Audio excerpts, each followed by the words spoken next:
All right, there, ladies and gentlemen. Thank you very much for another episode of the Victorious Ones podcast. Of course, once again, I go by the name of King Von Jr., and I would like to welcome a very special guest for this time. Well, yeah. So, you know what? Hold on. Hey, I think you're muted.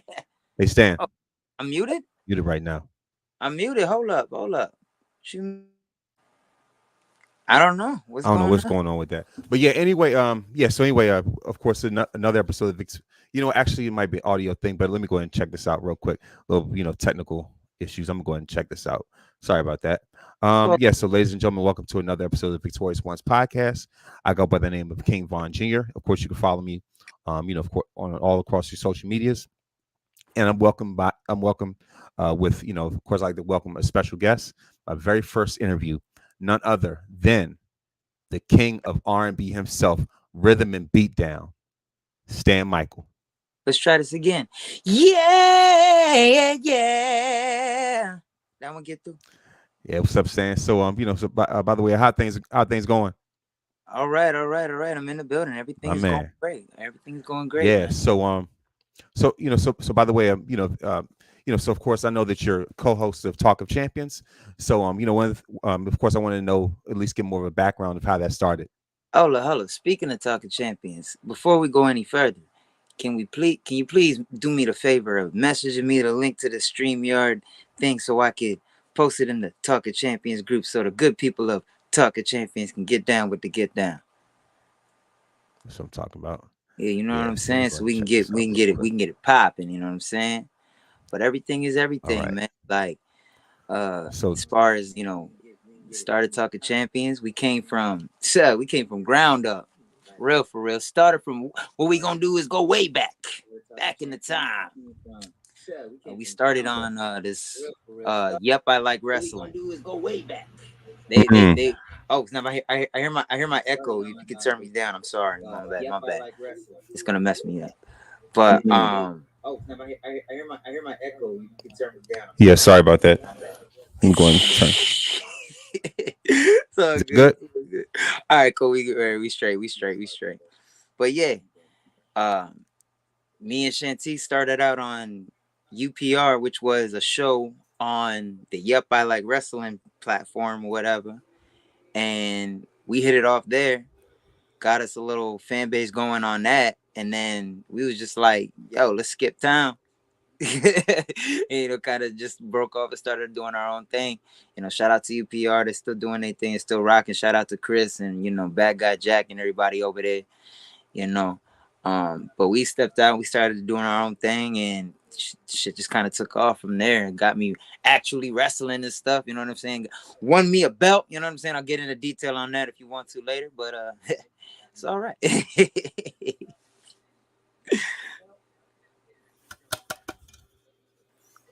Congrats. No doubt. So yeah, all right. So UPR, Bad Guy Jack, and Chris, executive producer. In fact, those are the same people that I know as well. Word. Yeah. Nah, that's a fact. Nah, honestly, no cap. We wouldn't be here without him. Well, Chris anyway. Like bad guy came in. He kind of filled in where me and Shantice kind of dipped out on, and they've been rocking ever since. But we've been doing our own thing. Talking Champions has been lit. Yeah, there's a whole drama story of how that even got to be. I say that for off air, if you're interested. But maybe not. But yeah, nah. It honestly has been a blessing. We met mad like Hey, dope cool. people around the way along the way. Yeah. You know what I'm saying? Like we met mad dope people along the way. I'm not even gonna try to name all the podcasters and all that because I'm gonna forget somebody. But you know who you is, and you know who you is. So that's what it is, bro.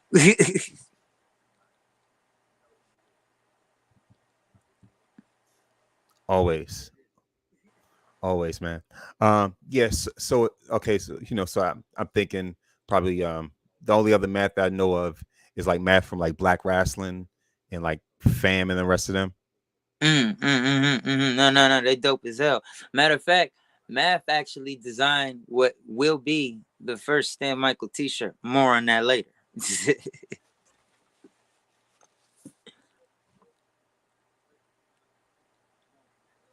Ooh, wow. Oh, that's what I'm talking about. Yeah. So, all right. So I'll say like this. So, as far as far as like the way that you wrestle, who would you say was your inspiration in terms of like influence in terms of how you wrestle? Well, I answer that by saying when I first got in the ring, it felt like finally the soul has entered the building. You know what I'm saying? If you can see right there, the great one, he's in the cut. You know what I'm saying? The great one. You know what I'm saying? Right. Him, Shawn Michaels, another one from an Oh, actual nice. perspective. You know? That's what I'm talking about. Yeah, The yeah, great yeah, one. Yeah, yeah, because in yeah. fact,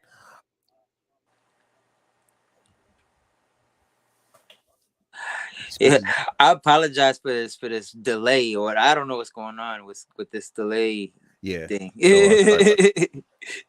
But it be rocking though. I love it.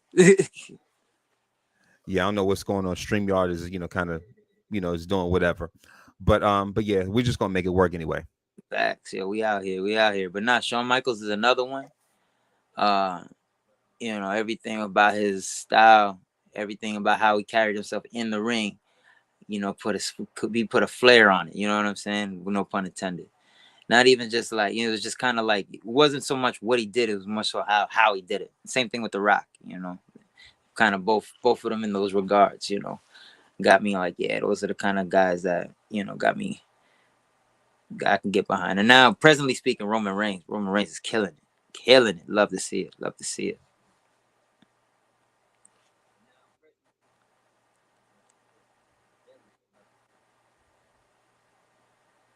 Yeah.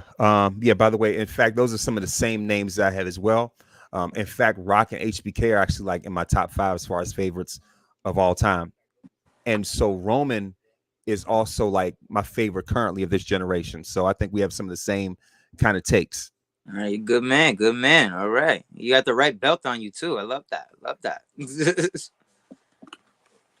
And so, yeah, absolutely. Oh, thank you very much. I In love it. fact, yeah, like I said, and so other than I also have HBK shirt as you already seen. Um, and so yeah, and funny thing is, another thing I wanted to bring up also, is also in regards to some of the takes that we have on the Talk of Champions like Facebook page. And so I know like recently, like there was a take that was about Jericho surpassing HBK, and Oh I God. definitely want to appreciate Uh, the way that you definitely came to bat for me. As far as my take, as far as the way that I stood on that. yeah, yeah, yeah. No, no, no. Like honestly, different strokes for different folks. You like what you like. I'm not here to do that. But for me, when um I look at what you did and the time that you did it. You know what I'm saying? And for me, when I was going back and forth about Jericho and Shawn Michaels, I'm not here to discredit nothing Chris Jericho. I was here for all of it. You know what I'm saying? I was here from when he was in WCW. I was watching that motherfucker on TV. And to where he is now. So I've been watching this guy literally for like 25 years. Um, that being said, at no point in those 25 years did I feel like he reached the heights as a performer that Shawn did. As an overall performer. And there's been a lot of um, talk. Jericho. He's been to a lot of places. He's done a lot more things. It's kind of like well, Biggie. Biggie still the best to ever do it. Period. Like he was only around. Biggie was only around for a couple of years, but the impact that man made when in those 3 years, is under. I feel the same way about Shawn. And then he did it twice. He came back from the dead. He came back and got him in retirement.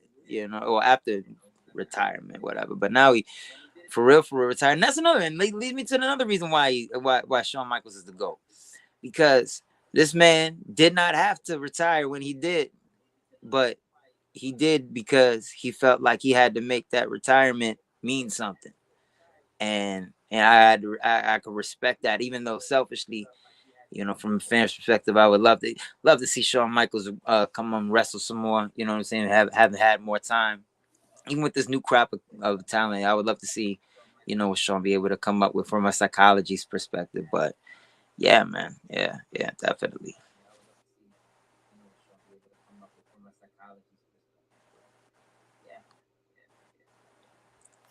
Yeah. And in fact, those are some of the same reasons why I make that case as well. I don't know if yeah. So like I said, sorry about that.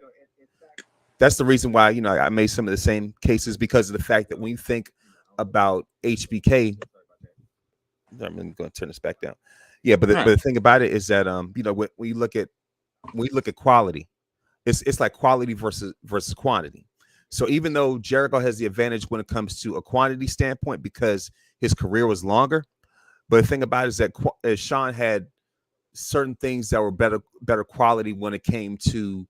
You could pinpoint a time when Sean was the man.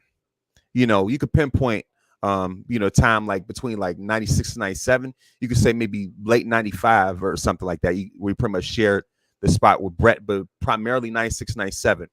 Jericho, it's hard to really pinpoint the time where he was truly the number one main guy that really moved the needle in some type of direction. He was always there, but when you put things in perspective in terms of in terms of like the way he traveled, I'm glad that you put that up there. In the sense No, that definitely. That's he was definitely not really something. Jericho. The thing about him was that he was doing things to like make a name for himself. So that's why he had to do that. Yeah. Like it wasn't even like. Yeah, and you're absolutely right. Like Sean was at a different spot in the card. So like throughout the Jericho worked himself to that point, but like Sean didn't have to go through the whole years of being mid card and being known as mid card. You know what I'm saying? He was part of the tag team division and all that, was with the Rockers when he first came in, but people primarily look at that as like his quote unquote rookie season. And so like right after that, he had the Intercontinental run for a little bit, but then shortly after that, he's the Shawn Michaels that everybody kind of knows. And I think a lot of people forget about. I think a lot of people forget about '90s Shawn Michaels. I think a lot of people, when they hear Shawn Michaels, because of the last 20 years, a lot of fans have gotten into just getting into wrestling over. I gotta take into consideration. I'm kind of old, bro. I'm in my 30s. I'm in my 30s. I've been watching this shit for almost 30 years, almost. So and I realize not a lot of people So are am even I. 20. You know what I'm saying? And a lot of people watching wrestling now, they're in their 20s, younger than that, so they don't know of that era, or they weren't watching back then, or they weren't born yet, or they were too young, so they have the revisionist history. But you can only get so much out of that without having actually been there and saw it. So that's why I stand on my point. At no point did Jericho reach that Shawn Michaels level one on the card. Like you could say that if anything, quote unquote, he was I don't like to say he was like the transitional champion, quote unquote, when he beat The Rock and Steve Austin, when he was the first undisputed champion. That was only a way to get Triple H to build the Triple H storyline back up, like you said, he's never been that, on featured as like, that guy. Yeah. But I don't even think that's so much. That's not even so much my argument. So much like for me, and I think this is just a preference. Like Sean's the way he goes about matches. Um, I just love his psychology, the way that he's able to really put together a technical match, but at the same time have that entertainment value, but not over the top, to where it gives it away. You see through the illusion of, oh, this is, what are we doing here? You know what I'm saying? So he's able to still emote that charisma while he's going through the motions and like, putting things in the right Yeah. times and doing things in the right moments, things like that. I think that's why I think Sean is the greatest. But yeah, man, yeah, Sean all day. I'm Team HBK, but that's not to say I don't love Brett. But yeah, man, yeah, Sean all day. I'm Team HBK, but that's not to say I don't love Brett. There you go. Absolutely. And the funny thing is, not to blow a horn, but I've actually met both Brett and HBK, but on like two separate occasions. Nice, nice, nice, nice. And to go back to your earlier point, because you made a point earlier, I forgot to say. Um, Yeah. I would Yeah. mention take it to some R&B shit. I would say it's more like they say Chris Brown versus Usher in a versus. I would say for the same reasons Chris Brown would lose in a versus to Usher would be the same reasons why Chris Jericho would lose, quote unquote, in the GOAT debate to Shawn Michaels, because even though you can say that Chris Brown has more records and he's Chris freaking Brown, he's dancing all over the place and all that, they don't hit like the classic Usher records. You know what I'm saying? And I feel the same way about the Shawn Michaels and Chris Jericho thing. Yeah, Chris Jericho's had it longer, but Shawn Michaels, I feel like, has had those bigger moments, which is at the end of the day what we're watching this shit for. Has had those bigger moments, which is at the end of the day what we're watching.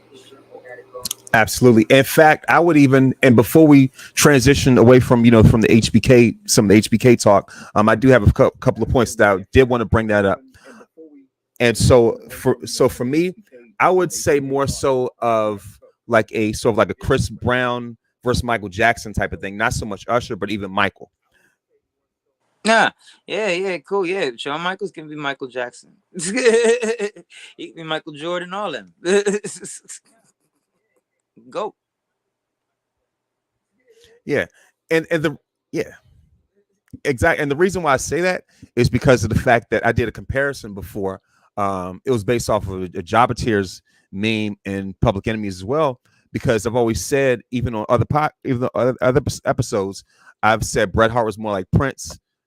Sean was more like Michael, in the sense that Sean I spawned get an entire generation of mini me's, guys that were heavily influenced by him, yourself as well, especially guys like Jericho, AJ Styles. The list goes on and on. Seth Rollins, whatever.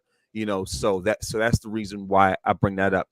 And one more I thing I agree. wanted to bring up as I well. agree. I like that. I like Um, that a couple actually. other Sean points, which I'll say like this: which version of Sean do you think was better? 90. 90s. Thank you. The 90s was better. The 90s was better. Oh, not sorry about that. Sorry about the delay. 90 Sean or oh wow, okay. Wow. All right. So that ended it already. That's um it. okay, so all right then. So all right, I'll just move on to the next point. So that was quick. That shut that down. Yep. Because it's kind of like the Jordan effect, like kind of like the Jordan impact, in the sense of you have a generation of people that didn't really see Jordan at his greatest. There are a lot of people who saw him like in the Wizards version, or kind of like cherry picked versions of Jordan, but they didn't really understand how great he was as an icon, how great he was as a legend. And so all of a sudden you have all these different sort of hot takes where they're comparing guys like LeBron and so on and so forth, with all due respect. But at the same time, they're just looking for any and every person that you could bring up that has some type Listen, of charisma, some type of flash, some type of style or whatever, that you try to emulate and put them in that box, but you can't really do it. can I just say for the record, um, I take and LeBron James. I love LeBron James, but it's Michael Jordan. It's Michael Jordan, And the reason I say that is because I'm not even comparing stats. I'm not comparing none of that, finals records and all that. None of that stuff. I'm looking at the fact that, all right, who am I going to build a team? Who am I going to build a team around to have a more well-rounded team? Play LeBron James. Who am I going to build a team? Who's going to win me the game? Michael Jordan. That's it.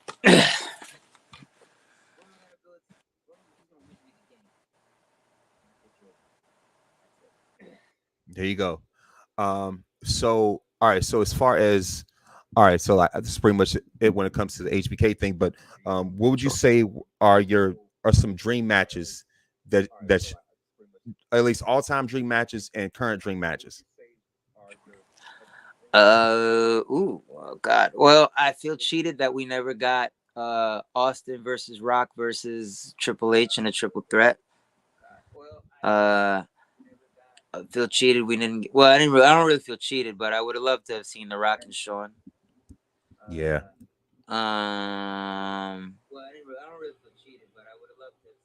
Let's see here. yeah, definitely. Currently, honestly, I don't know about. I don't know. I don't know. Currently, Jesus, I don't know. Jacob Fatu versus anybody.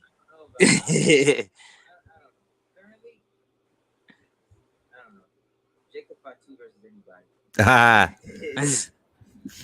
yeah. So for me, I would say Roman versus Rock is the dream match I'm looking for today. And so as far as another dream match for me would be Jade versus Bianca in terms of current. So those are the current dream I was matches. thinking about. I was But if thinking you kind of about mix it that. up, I would say Sasha versus Trish. I would like China to see versus Jade Bianca. and Bianca. I would like to see Jade and Bianca in a few more years. Just give me a few more years. I don't want to see it right now. I don't want to see it right now. Let. I want them chickens to cook. I want that meal to cook.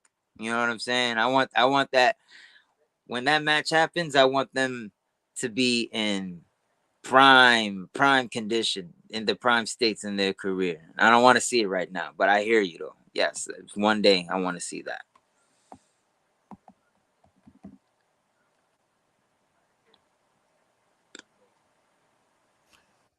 I get it. I get it. So at a point where Jade is telling more of a story in the ring, where she's not having as much criticism for having to be carried and things like that, whereas Bianca has already made those leaps and bounds at this point already.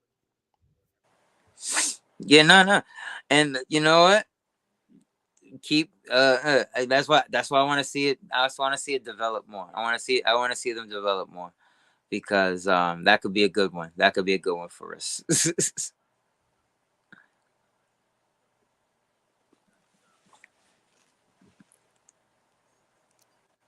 Absolutely. A couple of other dream matches. And before I wanted to go into some of the jobber tiers, jobber slam talk as well. But a couple of dream matches for me, obviously, were Rock versus HBK, which I wish would have happened had had they come together, had egos not gotten in the way or anything like that. Brett versus Angle is I certainly don't think one that it was was on my egos with radar. Rock and You know what I HBK. mean? I was So just as like, yo, far as matches like I don't that, want to do you business know what I mean? with So you. like I wish we would have had.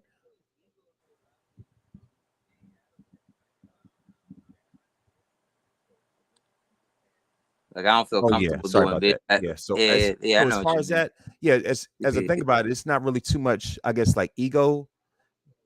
Yeah, that shit is like that. Well, at Rock and HBK, that was like more of a yeah, and I think it's very telling that we don't hear too much about that story, and I think it's very telling that that match has never happened. So I think it was really more of a matter of they couldn't really they'd rather not they'd rather not fuck with each other. We let's not sit down and have dinner. Let's not sit down and have dinner.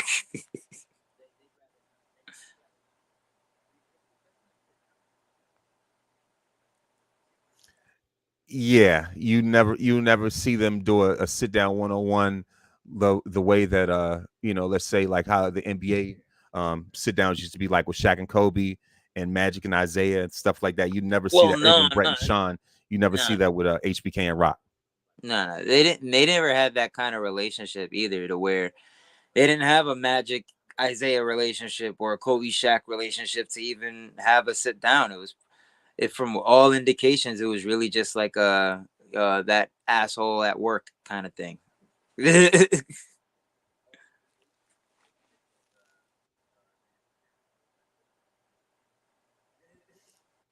Pretty much. Um, yeah. So another thing I wanted to go into as well. I wanted to talk about the upcoming Jobber Slam or Jobber anniversary Jobber Tears house Yeah. party. I think that's what the name is. I want to make sure I'm not messing up the name or whatever. But I know that you have promoted it. Yeah, man, that's the Jabber Slam House Party Part 2. Stan Michael on the card, bringing the House of Soul with him to the the gray sweatpants battle royal featured by Faith Faith Jackson. You know what I'm saying? And I'm in there with a who's who. So we gonna see who's gonna be the life of the party. But you already know, I'm bringing the House of Soul with me. Um, Love to be there. Shout out to the Jobberteers for having me on. Uh, that been out here doing my thing, and it's cool to get a mic on the show. You know what I'm saying? Cool to get a mic on the show. So we gonna show up. We gonna show out. The night before, we got Black Girl Magic, which, by the way, I've been instructed to remind you, sir. You need to speak with somebody about something. Yeah, All yeah, right. but but yeah, Okay. yeah, yeah. We yeah, Black Girl Magic. We got mad Oh sponsors, yeah. bro. Okay. I get it. Yeah, I said we got mad sponsors coming through for this thing. Um, uh, Shout out to Shantice for really helping out getting this thing together.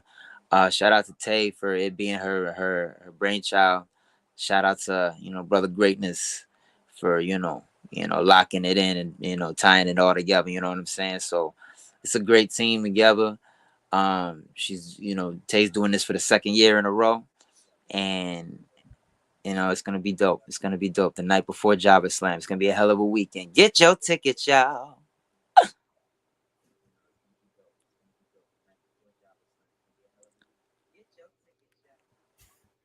That's what I'm talking about. I was actually at Black Russell Fest. In fact, this past Juneteenth Mm, weekend. So, mm. so I finally got to meet the whole Jobberteers team, Shantice as well, Keeks, several other people. So I was glad to be able to network and connect with them the way that I did. So I'll definitely make sure to, to go into as far as doing what I can to sponsor, to contribute to Black Girl Magic and everything like that. So Oh, we love you for that, bro. We love you for that. You know,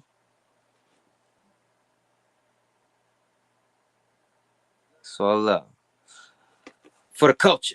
absolutely, man. And so like another thing I wanted to bring up also, not to go absolutely, definitely got to.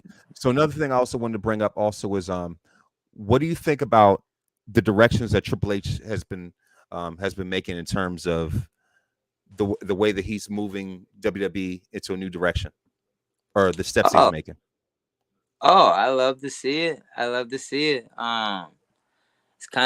kind of feels like he's trying to bring the old NXT and make that the main roster kind of feel finally. Kind of feels like what he's trying to do. Um, I had be honest with you, I haven't watched since Sasha and Naomi left. I tuned into Money in the Bank, and I watched the tag team match of Money in the Bank, and I watched SummerSlam. SummerSlam was lit. Um, so I can't really tell you on the week to weeks how I feel about the show, but from what I can see and what I can feel right now, it looks like Triple H is slowly trying to turn it into what he made NXT to be, and what we was fucking with NXT for. So I want to see more. I want to see more. What more you got? What more you got, Trip? Time to play the game. That's what I'm talking about. You know what I mean? Shout time to play the game. It's a game changer. You know what I mean? Because I'll say it like this: I was thoroughly impressed with SummerSlam. In fact, I did an entire episode previously. And so I was glad to see the way that Triple H let them be themselves. The Last Man Standing match was incredible. The Bianca versus Becky match was incredible. Everything else in between as well, and just the fact that they didn't have to feel micromanaged. With all due respect to Vince, but at the same time, they didn't really have fear of somebody like screaming in the air and everything like that. You know what I mean? Just to let them be who they are. And so like, and the thing is, I've seen the progress so far when it comes to Raw lately. I'm actually going to Raw next Monday. It's gonna be here in DC. So I'm glad to see how things going to turn out in terms of like the first Raw that I've seen in the post VKM era. Facts, bro. Facts. Yo, enjoy that shit, man. Enjoy that shit. Raw's different when you up close, man. All that shit is different when you up close.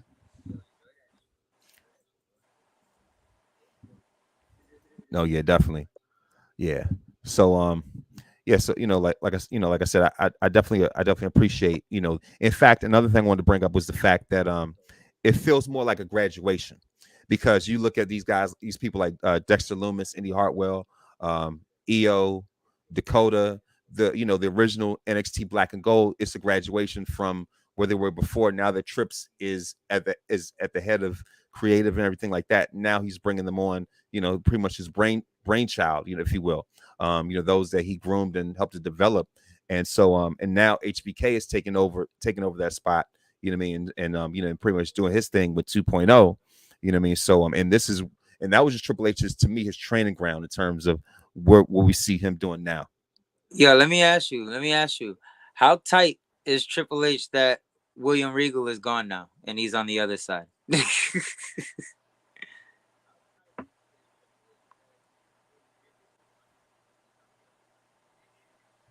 Oh man. So in terms of how strict he is when it comes to the way that he, does in terms of how he handles decisions.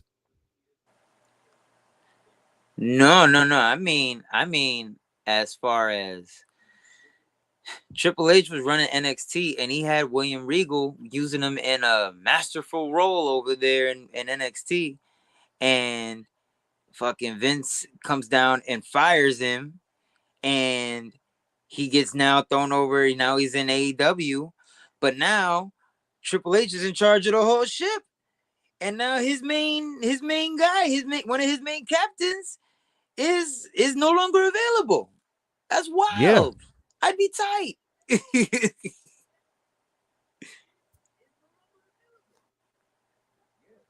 that's crazy. That's crazy. Yeah. So if anything, I think even without Regal being by his side, I still think Trips has things in good hands. You know what I mean? Of I still course. think that he's taken what he's learned from having Dusty by his side to having Regal by his side.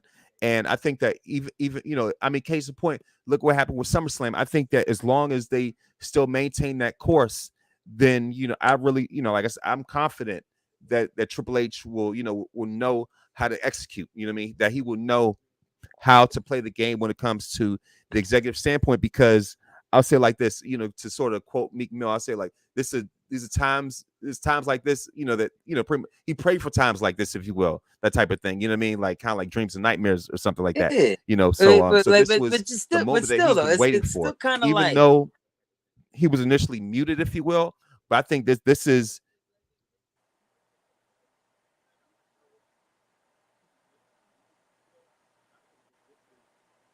my bad. No, this shit is wild. okay. No, the Okay, sorry about that.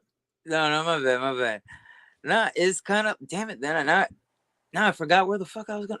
Oh my god! All right, you go ahead. Oh Lord, live television, ladies and gentlemen, love it. Sorry about that. I mean, interrupt your train of thought, but No, I was no. saying that, I in the interrupted you sense because I that, thought of it while you was talking, but then the delay is just all yeah, fucked sorry up. about that. Yeah.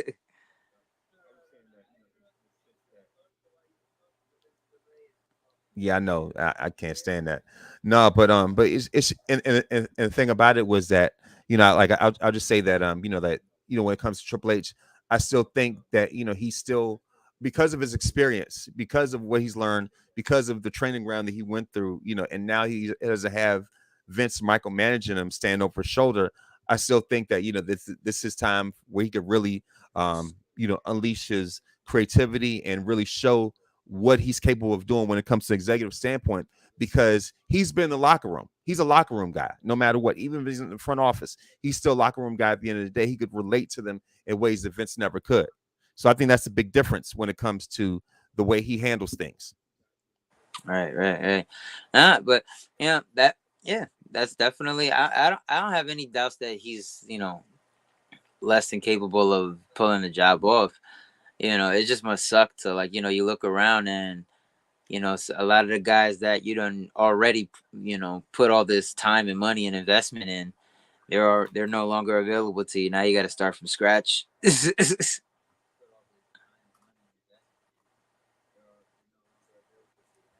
But that's a good thing though. Yeah, he pretty much, really put Vince really put them in, sort of like an A ball, if you will. So and so of course I don't want to belabor any more of your time. Just if you just let everybody know where to follow you at, how they could support you and everything like that. Whatever next match, like whatever, what your next who your next match is going to be against, and if you want to go and plug all those things in, if you will. All right, no doubt.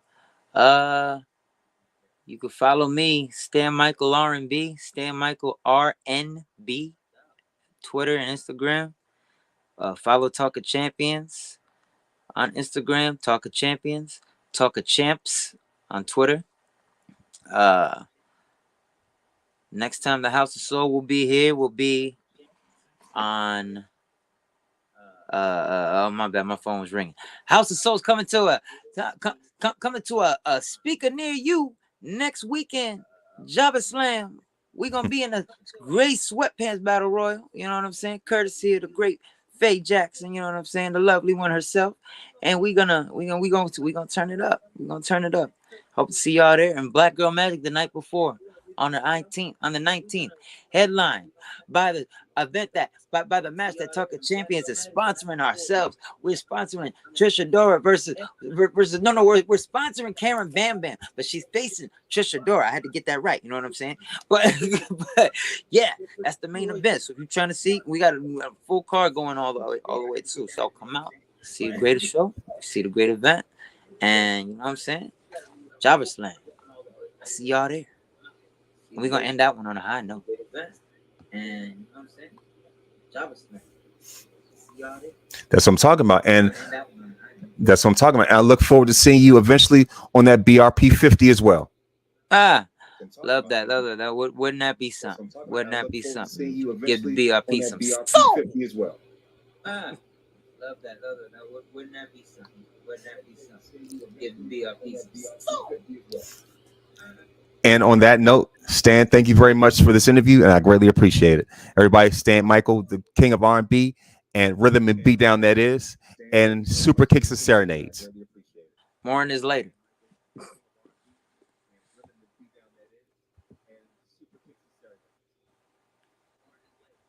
All right, then. Thank you very much.